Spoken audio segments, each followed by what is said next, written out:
Thanks for tuning into Arirang News on this Tuesday, December 19th here in Korea. I'm Handarin Soe. Let's start right off with the top headlines at this hour. U.S. President Donald Trump defines his national security strategy, slamming previous administrations in the process. On North Korea, Trump says the U.S. has no choice but to deal with the regime's arms challenge. South Korea's foreign minister is in Japan for talks. The two nations will likely focus on North Korea, but also open the wounds of history, which continue to haunt many here in South Korea. Several people are dead and scores injured after an Amtrak train derails and plummets onto a busy highway in Washington state. The exact cause of the crash is yet to be determined. Out of the 7 countries he has visited and some 40 bilateral summit talks he has held, South Korean President Moon Jae-in places the most significance on his latest state visit to China. That's according to the president himself as he chaired a weekly meeting of his cabinet this morning. 한중 관계의 전면적인 정상화를 위한 기틀을 확고히 하는 한편 시진핑 주석 등 중국 지도자들과 우위와 신뢰를 돈독히 하고 중국 국민의 마음을 얻는 내실 있는 성과가 있었다고 생각합니다. Noting that the China visit marked the last of his overseas trips for the year, which was mainly focused on restoring and repairing the nation's frayed diplomatic relations with other countries, the president vowed to carry on his policy of practical diplomacy, placing utmost priority on South Korea's national interest and the Korean people. 5 Chinese warplanes crossed into Korean and even Japanese air defense identification zones on Monday.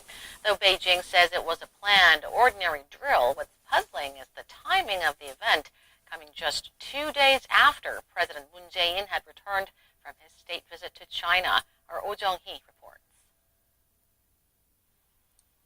5 Chinese warplanes entered Korea Air Defense Identification Zone on Monday for what China is calling a, quote, ordinary drill. According to South Korea's Joint Chiefs of Staff, 2 H-6 bombers and 2 J-11 fighter jets appeared from the southwest of Korea's Yeodo Island.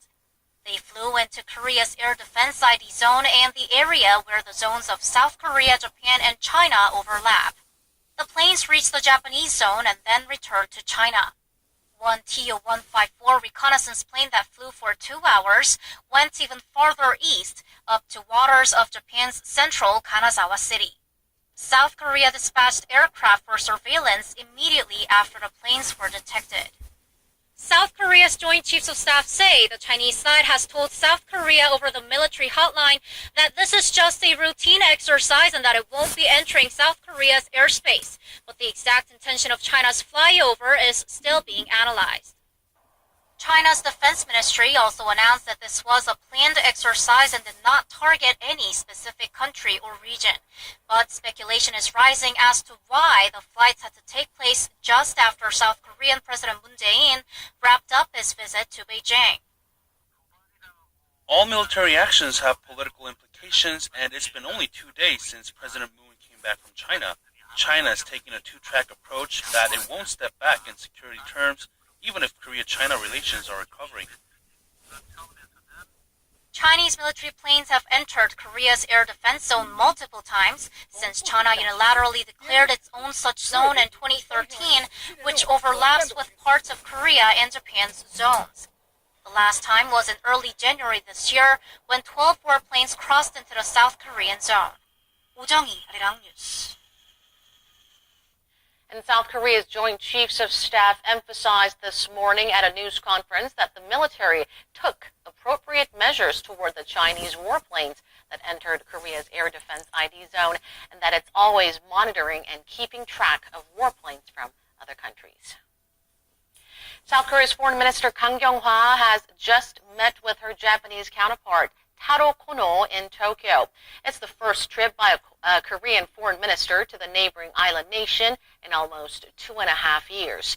The two are said to have discussed various bilateral issues, including ways to deal with North Korea's continued provocations, as well as the issue of Japan's wartime sexual enslavement of Korean women. On the latter point, point. The two are thought to have shared their thoughts on an agreement that was reached on the issue in December 2015, which rather than drawing a line under the issue, has been a source of further friction between the two nations. Kang is also expected to meet with Japanese Prime Minister Shinzo Abe later on Tuesday. U.S. President Donald Trump has unveiled his new national security strategy that will likely affect its key allies, including South Korea. The newly laid out strategy further builds on his America First platform.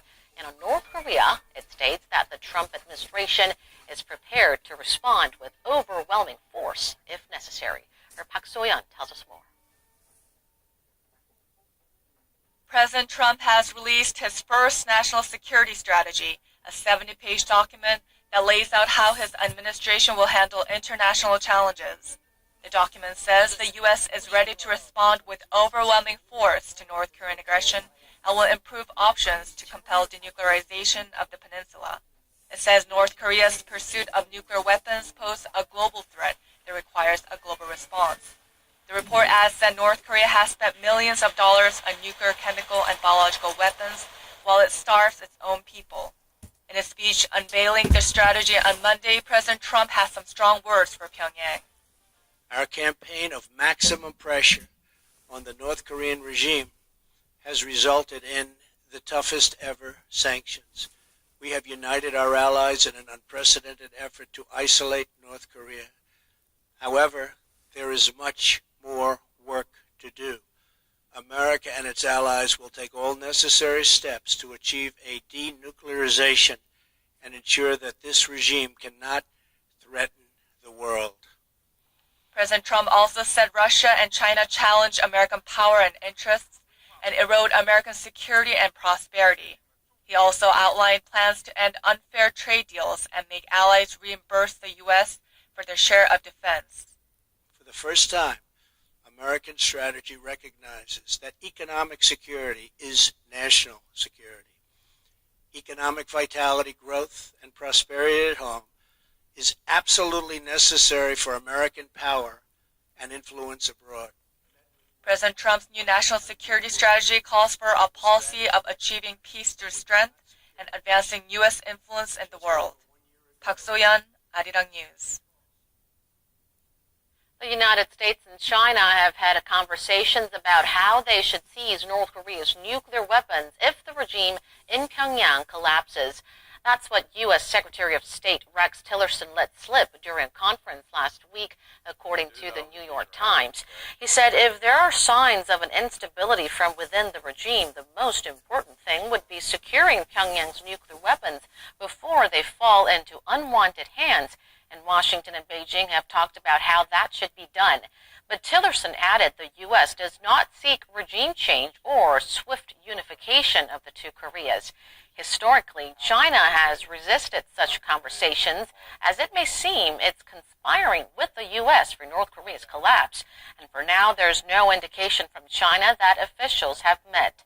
A senior U.S. official familiar with contingency plans refused to confirm Tillerson's remarks. President Moon Jae-in's recent state visit to China has laid the foundation for the two countries to open up their trade relationship. It includes efforts to improve their 2-year-old free trade agreement. Our Kim Ji-yeon with the details. Seoul's Ministry of Trade, Industry and Energy has laid out the achievements of the bilateral free trade agreement between Korea and China, which took effect in 2015. It says the deal has played an important role in promoting Korean exports, which continued to grow for the 13th consecutive month in November and helps the nation maintain its economic recovery momentum. Bilateral trade volume increased 13.6% on year in 2017, amounting to $217.5 billion US. Korea's exports to China jumped more than 14% on year as of November, amounting to $128.3 billion.